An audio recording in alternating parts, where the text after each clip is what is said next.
Isa pong mapagpalang umaga sa ating lahat. Kamusta po kayo? Nabati niyo na po ba yung katabi ngayong umaga? Ano bang meron ngayong buwan? Buwan ng mga puso. Sabihin mo sa katabi mo, kamusta ang puso mo ngayon? Yan, nakapagpa-check up ka na ba? Literal palang puso, no? Yan. So for the month of February, tayo po ay, ito nga po ang topic. Ang tema po natin is Household of Faith.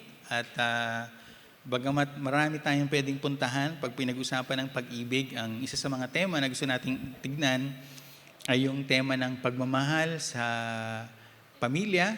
Kasama na yun po sa pamilya na sa pananampalataya. No? So yun po yung parang dalawang tatakbuhan ng ating pong pag-aaral sa buwang ito, no, ng Pebrero.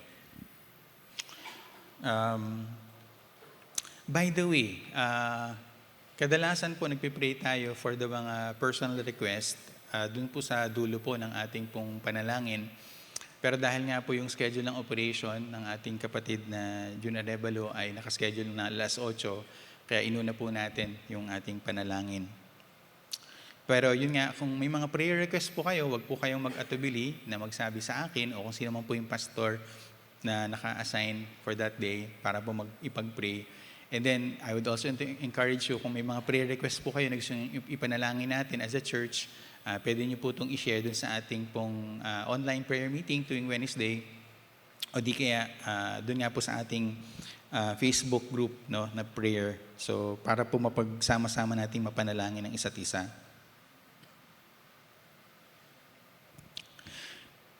Yung pong ating pong topic sa umagang ito ay napaka-related dun sa theme natin. No? So ito pong verse na ito na naka-assign for today ay Galatians chapter 6 verse 10. At interestingly enough, nung ako ay naghahanda para sa mensaheng ito, ito pong verse na ito ay isa sa mga pinagtatalunan, no, na verse recently sa online. Hindi ko alam kung ilan sa inyo ang masyadong konektado sa online na mga diskusyonan na may kinalaman po sa politika at sa pananampalataya. Pero especially sa Amerika, ito po yung isa sa mga recent po na lumalabas na issue. Mamaya po papaliwanag ko kung anong connection yan. Pero nung iniisip ko ito pong talatang ito, at binabasa ko po yung buong Galatians chapter 6, I was thinking of just focusing on a couple of verses, from verse 1 to 10. Pero habang ako po ay nagbabasa, sabi ko, mukhang kahit yung verse 10 pa lang, marami na tayong makukuha. So this morning, no, dun po tayo magbibigay ng emphasis sa Galatians chapter 6 verse 10. At may isa pong simpleng outline na ako po ang na nakita ko po na ito po ay makikita niyo po sa inyong mga sermon notes ngayong umaga. Ang unang-una na nga po nito ay yung kahalagahan po ng oras. No? Again, yung ilang sa mga konseptong ito ay alam na po nung iba, pero iniisip ko po may mga kasamaan po kasi tayo dito na maaring hindi po kayo nakasama sa mga previous na mga buwan at maging taon. So I'd like to repeat ito po mga common na mga ideas na nasi-share natin, but I believe even for us na alam na to, it's a good reminder for all of us. So unang-una po, pag pinag-usapan po natin yung kahalagahan po ng oras, alam po natin na, or alam po ng ilan sa atin dito, na pag pinag-usapan po yung oras, yung salitang oras o yung konsepto ng oras sa Biblia ay may iba-ibang pong translation na ginagamit o di ka iba-ibang salita.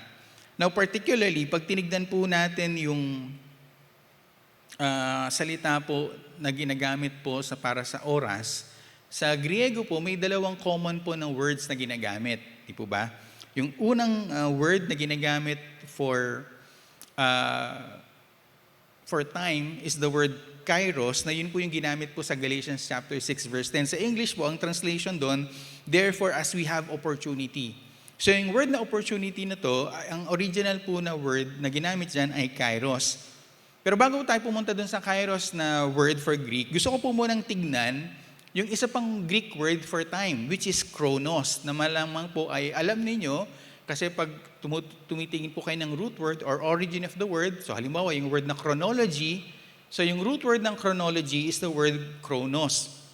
Ano po ba ang ibig sabihin ng chronos kung ating titignan? Chronos expresses the fundamental conception of time as measure. At kung titignan natin, ang isang mahalagang konsepto dito is yung idea of the quantity of duration. So ang mahalaga po dito ay yung pagbibilang o yung literal na measurable aspect, no? The length of periodicity or the age of an object or an artifact. So pag tinignan po natin yan sa philosophy or sa science, mas makikita po natin yung exact definition tungkol doon.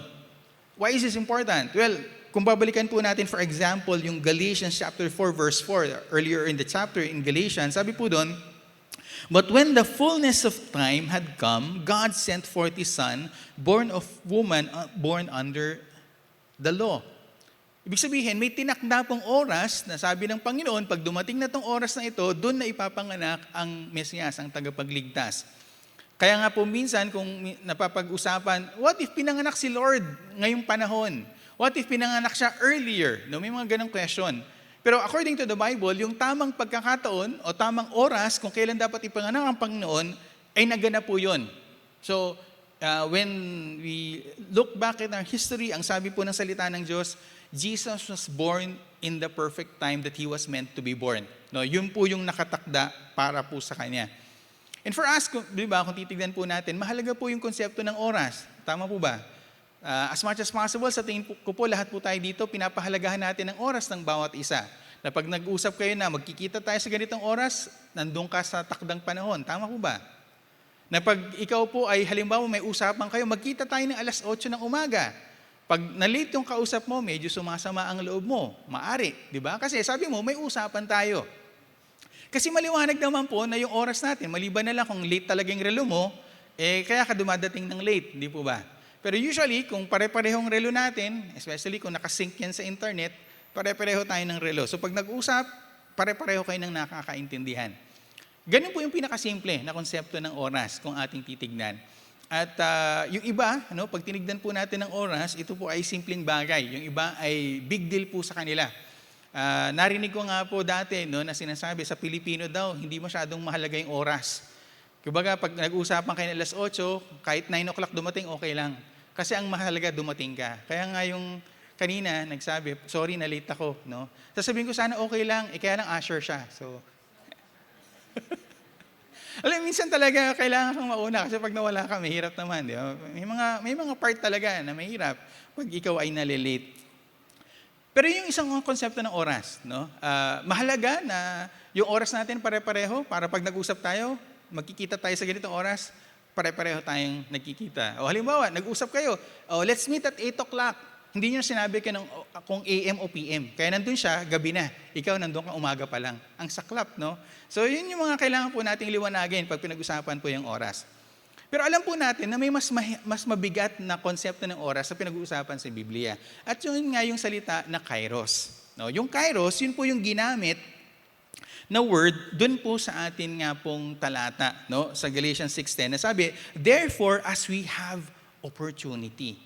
Bakit po mahalaga po yung understanding daw natin ng kairos? Now, nung nag-try po akong mag-research tungkol dito sa word na to, na hindi naman sa Bible talaga, kumbaga, kundi sa Oxford Academic Journal, may isa pong article doon na ang tawag doon ay Time, Times, and the Right Time. Ito po yung sinulat ni John E. Smith. Kairos points to a qualitative character of time, to the special position an event or action occupies in a series, to a season when something appropriately happens that cannot happen at any time but only at that time, to a time that marks an opportunity which may not recur. So kung titignan mo, napakaganda nga po ng translation ng time na as kairos o kairos as time, dun sa word na opportunity, di po ba? Parang naalala ko po yung isang image na hindi ko na po inalagay dyan. Ang time daw or opportunity, parang isang tao na may buhok na mahaba pero kalbo sa likod.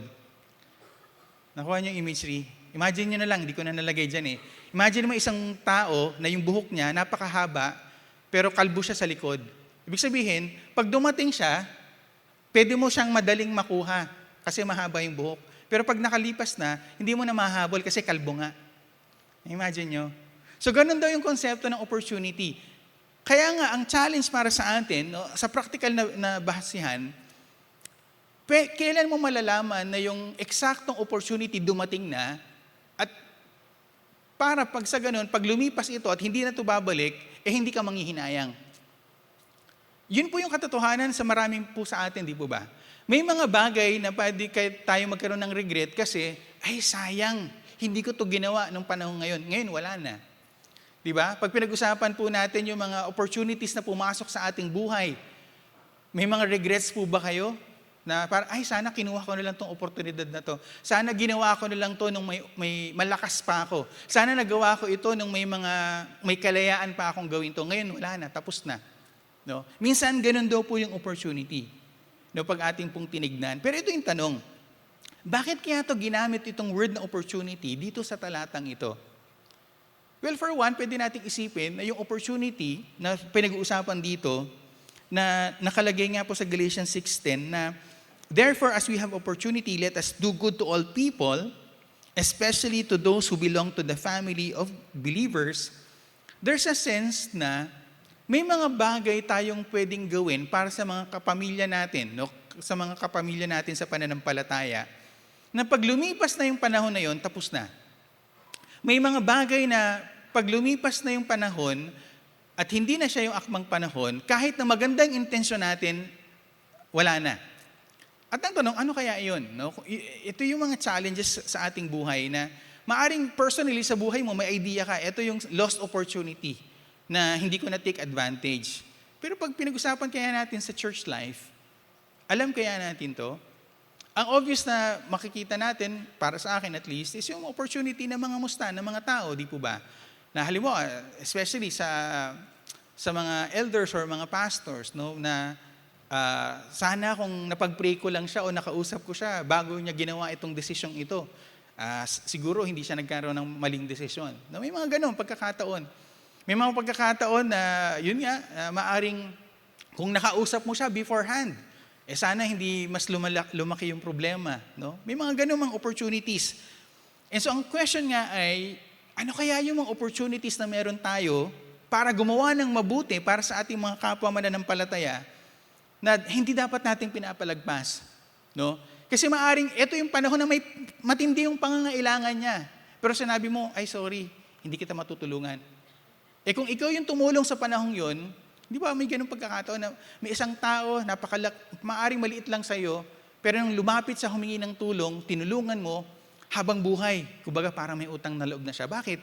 Kasi nung panahon na yon, alam niya, o ramdam na ramdam niya, kailangan niya ng tulong. At dahil nandun ka sa tamang panahon at tumulong ka, sabi niya, maraming salamat. No? Yun po yung challenge po para sa atin. Ano kaya yung mga opportunities na dinadala ng Panginoon para tulungan natin ang isa't isa at yung mga panahon na yun ay maaring mawala na at lumipas na at hindi na maibabalik. So, if we know that this is the truth about time, so what can we do about it? So, sabi ko nga, when we talk about using time, magandang reminder sa atin yung Ephesians chapter 5, verse 15 to 16. Sabi doon, look carefully then how you walk, not as unwise, but as wise, making the best use of the time because the days are evil. Now, marami po na dahilan para sabihin na ang panahon po natin ay masamang panahon dahil sa nakikita nating mga problema, kasamaan, no, mga ginagawang kamalian, mga nakakatindig balahibo ng mga balita na narinig mo ginagawa ng mga tao. And nagkakaroon tayo ng sense na because there is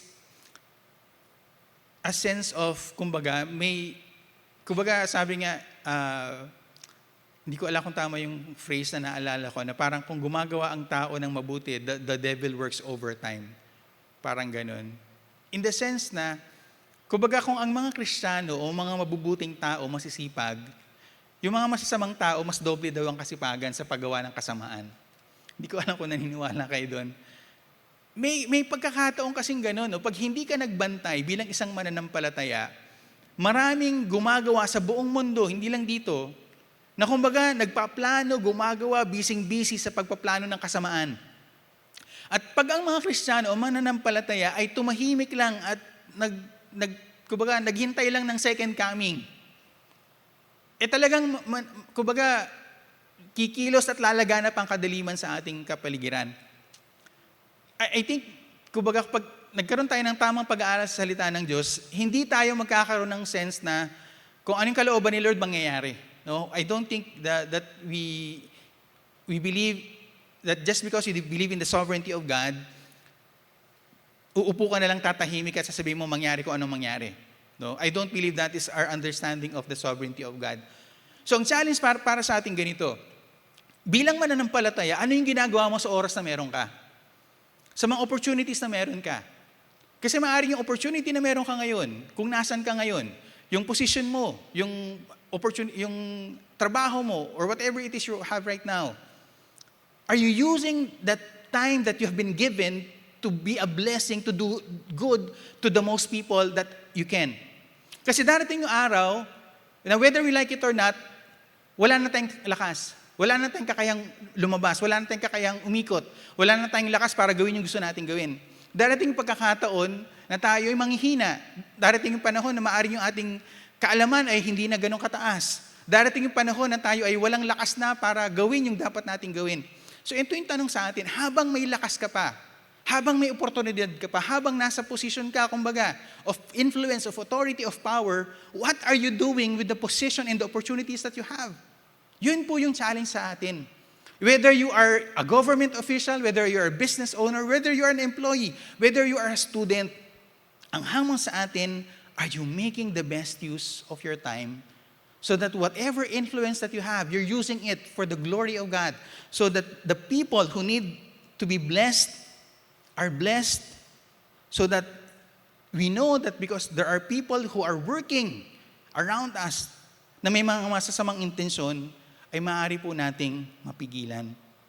So ito po yung challenge po para sa atin. When you talk about our time, individually, as a church, as a family, paano po natin ginagamit ang oras natin? Which goes to the second part, no? Which is the importance of doing good. May dalawang bagay akong gustong bigyan ng emphasis dito. Una, yung konsepto ng good works. Now, alam natin, pag pinag-usapan yung kaligtasan natin, hindi tayo naliligtas sa ating mabubuting gawa. Tama po ba? Hindi ka maliligtas kasi nagsisimba ka, nag-offering ka, no, nagtatites ka, nagfa-fasting ka, nagbabasa ka ng Bible. Hindi ka maliligtas dahil doon. But at the same time, hindi mo pwedeng sasabing ligtas ka kung hindi ka nagpe-pray, hindi ka nagbabasa ng Bible, hindi ka nag-share ng gospel. Alam mo yun? Kumbaga walang effect, walang bunga yung banal na espiritu sa buhay mo. Yun nga yung ine-emphasize sa Galatians. No, you cannot be saying that you are walking in the Spirit when there is no fruit of the Spirit in your life. Maliwanag po ba yun? So ito ngayon yung challenge. How do we associate our Christianity with the good works that we should be doing? Sabi po sa Galatians 6:10, therefore, as we have opportunity, let us do good. Ito yung challenge, ito yung tanong para sa atin. What does it mean for you to do good? Alam mo ba yun sa sarili mo? Do you know why you are on earth for? Alam mo ba kung bakit ka gumigising sa bawat umaga? Sa mga may pamilya, sa may mga anak, malamang ang sasabihin mo kasi para bigyan ko ng maganda kinabukasan yung pamilya ko. Doon sa iba, na either tapos na sa panahong yon o wala ka pa kayong sariling pamilya, maliwanag mo sa'yo kung ano yung doing good na hinahamon ng Diyos para sa'yo. A lot of the reasons that we do, why we do things is because of our love. Our love for ourselves, our love for our family members, our love for whoever, no? Usually, we are motivated by love. Ginagawa natin ang mga bagay dahil sa pag-ibig. Pero ang hamon nga ay, ang ginagawa ba natin ay may ikinakabuti? O yung ating bang trabaho ay mabuti? Ang ating bang resulta ng ating trabaho ay mabuti? Kasi pwede na nga tayong magtrabaho araw-araw, na kumbaga, sabi nga, ang mindset mo lang, makapasok lang ako sa trabaho, nagawa ko lang obligasyon ko, uwi na ako. Pwede yun, di ba? May mga ganun tao, pumapasok lang sa trabaho para lang kumita o gawin lang obligasyon. Pero kung ikaw ay isang mananampalataya, ang hamon mo sa sarili mo dapat ay, yung bang ginagawa ko sa araw-araw, may mabuti bang naidudulot? nung pumasok ba nga ako ngayong umaga at pagkatapos ng hapon, masasabi ko ba na yung ginawa ko mabuti? Have I done something good today? Have I contributed anything good today sa aking ginawa, sa aking pagpasok? So yung mindset po natin, yung attitude natin, whether you are a student or a stay-at-home person or somebody who is in business, ang attitude natin pare-pareho ay dapat na, what have I done good with my hands today? Maaring hindi literal na kamay kasi wala ka sa manual labor, pero ang tanong, naging maganda ba ang resulta ng aking ginawa? Now, makikita po natin na may magandang effect sa paggawa ng buti ng mga Kristiyano. Sabi nga po sa Matthew 5:16, alam po natin to, in the same way, let your light shine before others so that they may see your good works and give glory to your Father who is in heaven. In other words, yung ating pong pagtatrabaho, kung maayos yung trabaho mo, magbibigay ng kapurihan sa Panginoon. Kaya nga sinasabi natin, di ba, paalala po sa mga, halimbawa, nag-share ng gospel o ng Bible verse sa trabaho, ang nakikita naman ng mga katrabaho mo ay walang kwenta o haphazard or walang quality yung trabaho mo, hindi nagpapapurihan ng Panginoon doon. Share ka ng share ng gospel, hindi mo naman gawa ng maayos yung trabaho mo. So, yung good works na sinasabi dito, yung klase, yung kalidad ng trabahong ginagawa natin. Sasabihin mong Christian business owner ka, yung quality ng produkto at serbisyo mo, palpak naman. So ano yung reputasyon na makikita ng mga tao? Kristiyano ka, ganito ka magnegosyo. Nakuha po natin yun. Whether estudyante ka, nagtatrabaho ka, nagnenegosyo ka, yung good work na ginagawa natin, pag nalaman ng mga taong Kristiyano yan, at nakikita nilang kalidad yan, sasabihin na, "Hoy, grabe naman, kaya pala ganda ng trabaho, kaya lang pala ang ganda ng serbisyo, kaya ang ganda ng produkto, kasi mananampalataya." Yun po yung pwede nating sabihin dito. Aside, of course, doon sa sinasabi po natin na nagpapakita ka ng mabuting paggawa. And so, in relation to that naman, when we talk about good work, syempre hindi natin pwedeng tanggalin yung konsepto ng investment. Sino dito may mga investment? May stocks kayo, may stocks portfolio kayo. Meron po ba? Saan kayo nakapag-invest? Meron ba nag-invest dito sa crypto? Kamusta na yung rates nyo?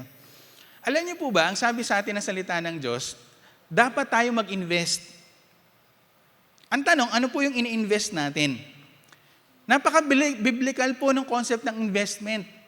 Balikan po natin yung Galatians 6:8. Okay, balik lang tayo couple verses before. Sabi niya, "For the one who sows to his own flesh will from the flesh reap corruption, but the one who sows to the Spirit will from the Spirit reap eternal life." So ano po yung tinuturo sa atin? Maghasik ka na maghasik kasi balang araw magbubunga yan. And aside from the financial investments that we are making, ang sabi dito, the more important investment that you are making as a believer, as a Christian, is yung spiritual investment. Now, before natin tignan pa yung pagsasabing mag-invest ka sa church, ano pong sinasabi ng Bible? Invest in the Spirit. Ano po yung Spirit na tinutukoy dito? Balikan po natin yung previous verses, even chapter 5. Ang sinasabi po doon, what are the works of the flesh? Lahat po yung nakalista po doon, iwasan daw po natin kasi ang magiging bunga noon ay destruction. But when we invest in our spirit, in our spiritual being, in our spirit as a person, then lalago tayo. Alam niyo po, isa po sa mga benepisyo ng corporate gathering for prayer, either physical or online, is I believe merong sense of yung sa spirito natin nakaka-align sa espiritu ng Diyos. Tama ba? Napansin niyo ba, pag matagal kayo hindi nagpe-pray, parang meron kang ibang direksyon na nasasagap. Kumbaga, ang signal mo na nasasagap ay kung sa social media o sa cellphone o kung saan man. Pero the more na i-spend ka ng time ng pananalangin, whether by yourself, with other people, online, face-to-face, the more that you spend time with prayer, the more na, kumbaga na-align ka sa gustong ipagawa ng Diyos sa'yo. And so yung effect nun, maaaring hindi mo makita ngayon lang, pero habang tumatagal, makikita mo yung cumulative effect na, uy, grabe, nakita ko yung effect sa buhay ko kasi nakita ko na pag dumating ako sa problema, okay pa rin ako. Pag dumating ako sa frustration or challenges, nakakatayo pa rin ako. Hindi ganun katindi yung balik sa akin ng mga problemang ito. Bakit? Kasi nag-invest ka sa sarili mo spiritually. In the same way, di ba, alam naman natin to sa physical, na although marami sa atin nire-remind dito, kasama na ako doon, na pag unti-unti nating nineneglect yung ating physical, eventually, babalik din sa atin yon, di po ba? At ngayon, sabi nga, sa huli, doon tayo nagsasuffer sa consequences ng mga decisions natin in terms of sa pagpabaya sa ating physical. Kung alam natin to literal sa physical, na pag pinabayaan natin yung mga daily habits natin sa physical, ang tanong bilang mananampalataya, alam kaya natin to, are we also mindful of that? Na in the physical or in the spiritual, na yung investment natin sa atin spiritually, magbubunga yon hindi lang sa ngayon, kundi sa panghabang buhay. So yun po yung hamon para sa atin. Now, talking about that, or speaking about that, punta tayo dun sa tema talaga natin. No? As we have understood this concept of opportunity and time, this concept of investment, or doing good, why is it important for us to now think about family? Both our physical family and our spiritual family. Okay, ito na ngayon yung medyo controversial apparently na verse. Ang sabi sa 1 Timothy 5:8, "But if anyone does not provide for his relatives, and especially for members of his household, he has denied the faith and is worse than an unbeliever." Okay. At first glance, mukha bang simple lang yung tinuturo ng Bible na verse na ito? Kumbaga, sige, bigyan ko kayo ng opportunity. Sabihin mo sa katabi mo kung ano interpretation mo sa verse na yan. Kung may katabi ka, sige. Sabihin mo, ano ang tinuturo ng verse na ito according to your understanding? Sa simpleng pagbasa lang. Sige, sabihin mo sa katabi mo, pinapabayaan ko kayo magkwentuhan ngayon.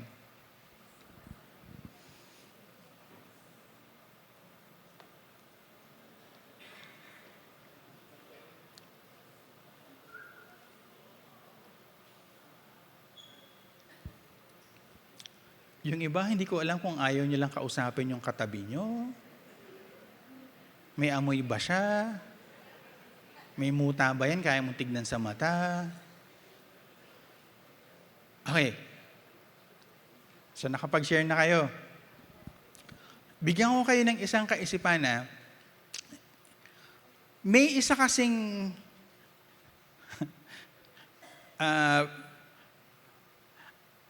sige, wag ko na lang sabihin yung literal kung sino siya. May isang grupo ng mga tao sa ibang bansa na binasa tong verse na to, this same verse, at ang kanilang interpretation ganito. Dapat kong unahin na tulungan ang pamilya ko bago ko tulungan yung mga kapananampalataya ko. At pagkatapos ko matulungan yung pamilya ko at yung mga kapananampalataya ko, sige, pwede akong tumulong sa iba, siguro sa kapitbahay ko. At pagkatapos nun, pwede ko nang tulungan yung mga tao na hindi ko kalahi, kumbaga. O yung hindi taga rito. Ganun yung isang interpretation. Okay? Hindi ko alam kung accurate yung paliwanag ko sa paniniwala nila. Bakit may ganito? No? Sige, sabihin ko na sa Amerika ito nangyayari.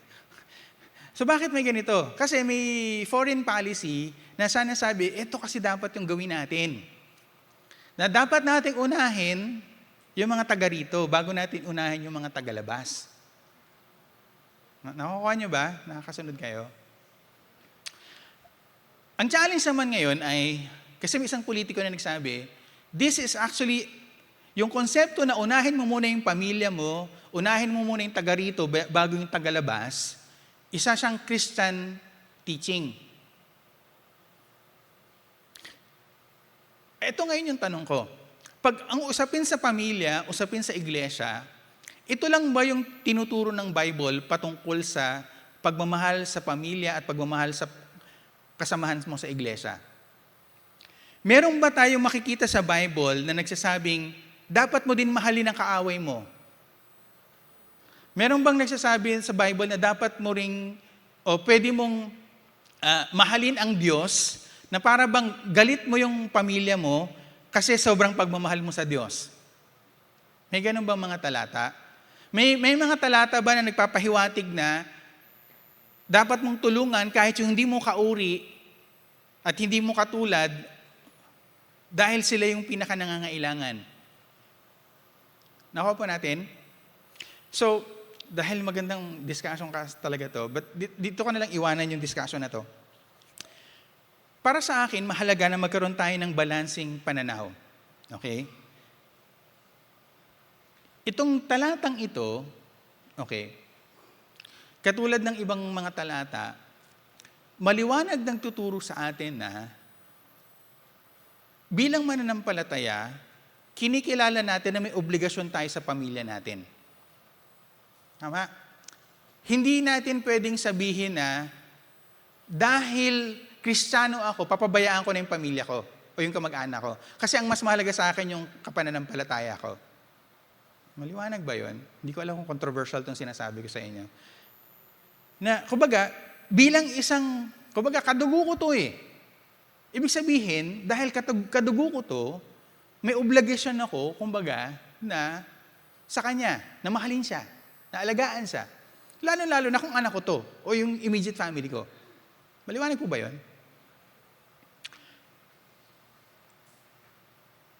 Pero, para sa akin, pag tinignan natin itong verse na to, may understanding din siya na parang ang lumalabas ay ganito, na may certain responsibility din tayo sa mga kapananampalataya natin. Nakuha niyo po yun? Na kung tayo ay nasa iisang iglesia, na may sense sa verse na ito, nagsasabing dapat ang turingan natin dito ay parang pamilya na rin. So ito ngayon yung challenge.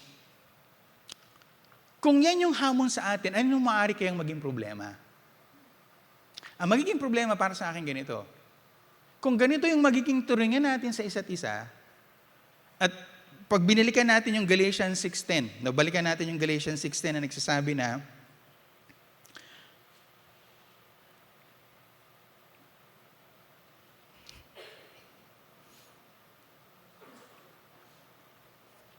ano po sabi sa Galatians 6:10? Ang sabi doon, therefore, as we have opportunity, let us do good to all people, especially to those who belong to the family of believers.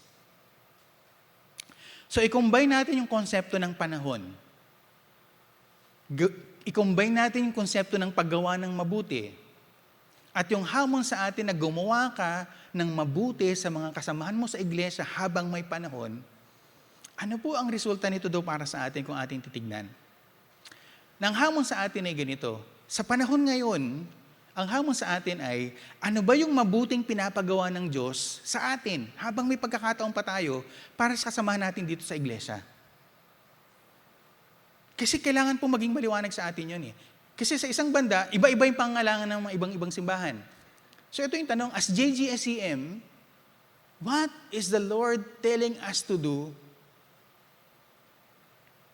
while we have the opportunity to do so, to do good to the people who are around us in this church?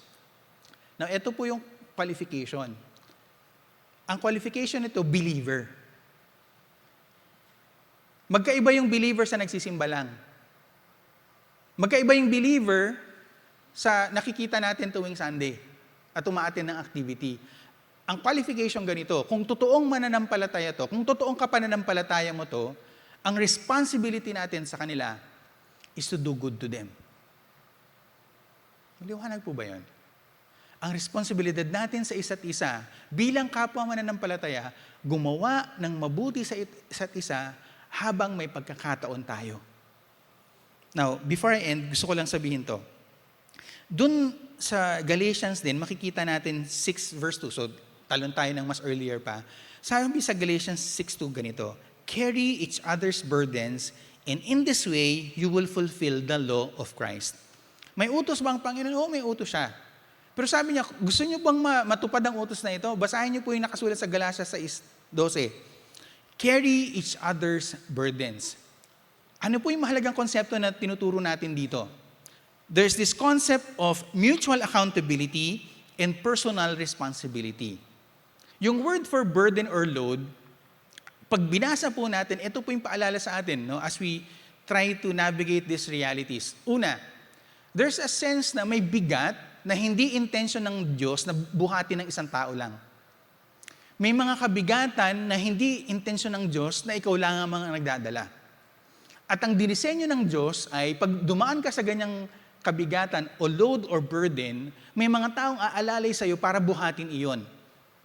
So kahit na ikaw yung sabihin nating introverted at mahihaing tao, ang sinasabi ng Lord sa iyo, kailangan mo ng ibang tao para dalhin yung problema mong yan. Kasi hindi ikaw ang pwede magdala niya mag-isa. At kung ikaw, halimbawa sabihin mo nasa Kristiyano ka, may pamilya ka, sinasabi mong kakayanin namin to, gusto kong sabihin na may mga kabigatan, problema ka na sinasabi ng salita ng Diyos, hindi lang ikaw ang dapat nagdadala. Kahit literal na pamilya mo yan. Kung kabahagi ka ng pamilya ng Diyos, ang hamon sa atin, magdalahan daw tayo isa't isa ng mga bigat na hindi intensyon ng Diyos na dalhin mo mag-isa, kahit pamilya pa kayong sabihin natin may kaya kayo. Ang sabi ng Diyos, ang bawat pamilya, kailangan yung ibang pamilya na kabahagi ng pamilya ng Diyos. Maliwanag ba yun? So yun yung kailangan daw natin makuha doon. As we talk about doing good to each other, doing good means carrying each other's burdens. Na kung alam mo yung kapatid mo nagkakaproblema, may pinagdadaanan at may kakayahan kang tumulong, responsibilidad daw nating tulungan ng isa't isa. At yung pambalanse ay yung personal responsibility. Pag binasang, again, yung word na burden or load, nagsasabi din na, kumbaga yung word na ginagamit dito parang backpack. Nakakita na kayong backpack? Sino dito may backpack ngayon? May nagsusot ng backpack. Okay. Ang backpack, nakadesenyo siya para dali ng ilang tao. Isa lang, di ba? Nakakita na kayo ng isang tao na uy, pwede bang mag-share tayo ng backpack para gumaang yung buhat ko? Hindi, di ba? Yung backpack, para sa layo lang yan. In the same way, sinasabi ng Bible sa atin, dito sa Galatians 6:2, and it's a discussion, may mga responsibility, may mga burden, na ikaw ang dapat nagdadala, hindi mo ipinapasa sa ibang tao. Maliwanag ba yun? So ang challenge sa atin ganito, Lord, paliwanag mo nga sa akin, ano ba yung mga kabigatan na dapat kong i-share sa ibang tao para hindi lang ako nagdadala? At ano ba yung mga burden at responsibility na dapat tanggapin ko kasi para sa akin ito? Na hindi ko dapat ipinapasa sa ibang tao. Yun po yung kailangan natin ipanalangin. Tayo po lumapit sa Panginoon. Lord, as we continue, Lord, to live as a family of faith, as a family of believers, I pray na magawa po namin ang hamon ng salita mo, na kami po ay makagawa ng mabuti. Na magawa namin yung mabubuting mga bagay, mabubuting pagkilos, mabubuting mga kontribusyon, kasama na po sa mga espiritual na kabutihan na dapat namin gawin, habang may pagkakataon pa po kami, habang ito yung tamang panahon para gawin ito. And Lord, may we do it as a community of faith. May we do it, Lord, as fellow believers. Tulungan niyo po kami na, Lord, hindi po namin ma-take for granted ito pong opportunities na ito. And Lord, do not allow us, Lord, to forget or to miss the opportunity to help one another, Panginoon.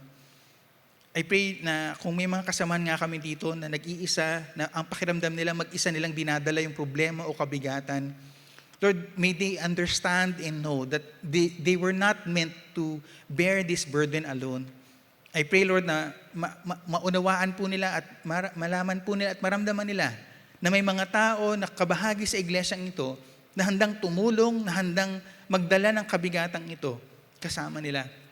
Lord, encourage every one of us na may mga bagay, Panginoon, sa aming buhay na hindi namin kailangan sarilinin, Panginoon.